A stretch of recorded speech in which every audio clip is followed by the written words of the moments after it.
Everyone in that county had been told the same thing about the Duke of Ashcombe, and they had all been told it gently, that his first wife had died of a fever nobody could name in a house that had gone strangely quiet in the last 2 years of her life.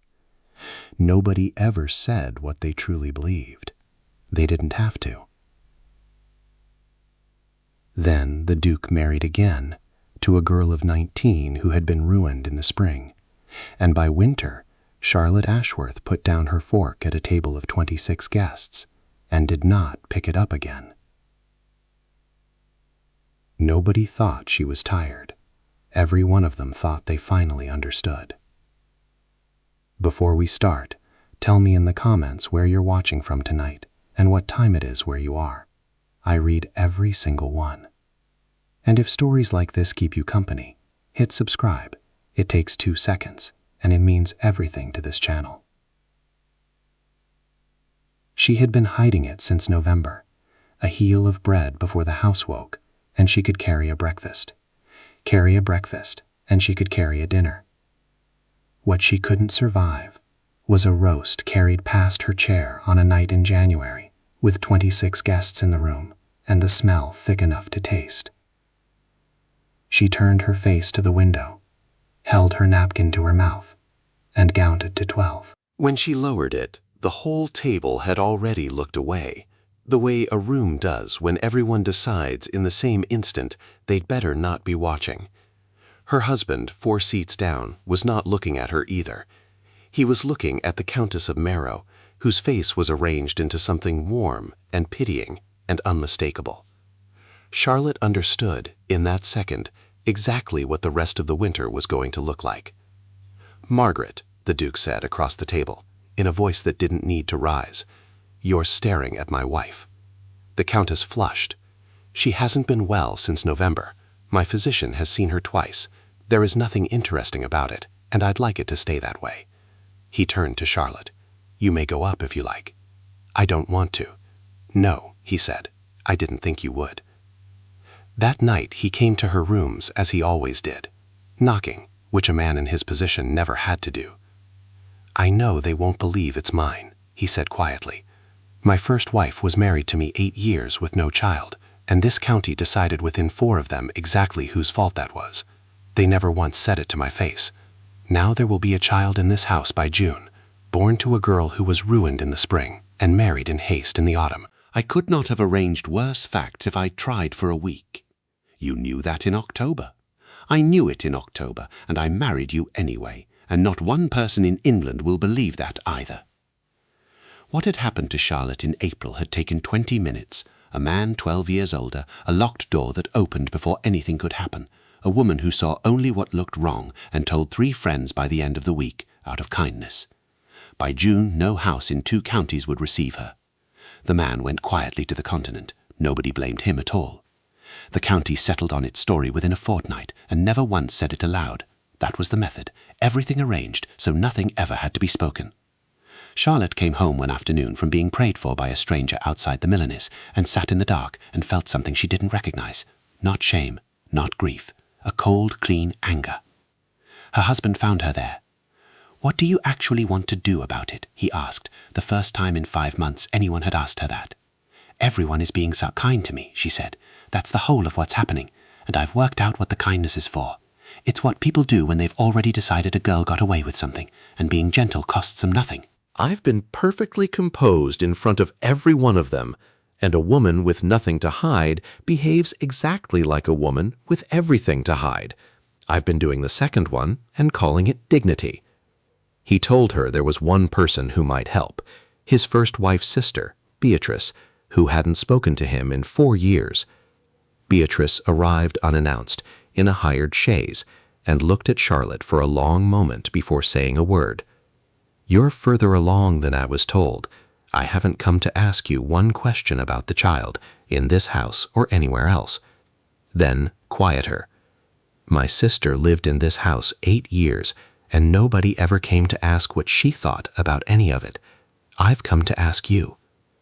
Days later in the garden, she finally said the rest of it. "The first years were happy. I want that said first.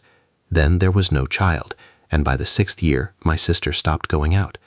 They never said it to him.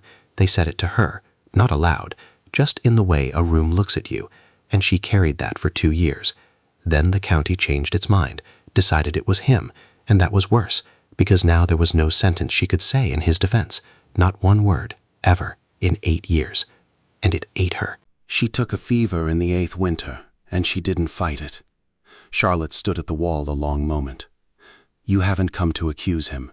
You think it's happening again. I think there was nobody who came for my sister, Beatrice said. I won't make that mistake twice. Then hear this, Charlotte said. There's no sentence for me either. I could shout the truth in the middle of this county, and every soul in it would still be gentle with me and believe exactly what they already believe. So I've stopped looking for a sentence. I am not doing 8 years of drawing rooms. Your sister sat in them until she was 9 and 20. I am 19. Beatrice looked at her for a long time. Margaret would have liked you a great deal. So do I. I'll stay until the child comes. At Christmas came the county ball, the one Charlotte's husband begged her to skip 7 months along. I have never missed it, she said, not once, not even the 8 years his first wife was pitied in the corner of it. I am not going to watch it happen to me from the outside. The first 2 hours were nearly unbearable, the room adjusting itself around her, kind strangers wishing her well with too much tenderness in their eyes. Near midnight, near the fireplace, the Countess of Marrow turned her head slightly and said something to 3 women, and Charlotte felt her husband go still beside her, ready to cross the room. She caught his sleeve without looking at him.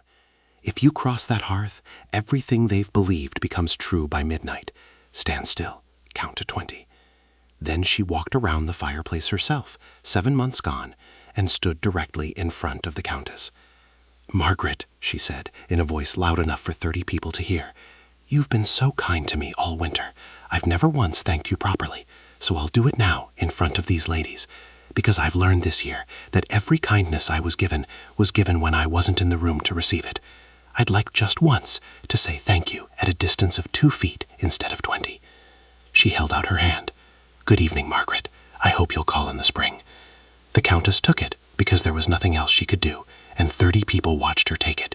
Charlotte held it exactly as long as it had once been held to her, then let go and asked to go home.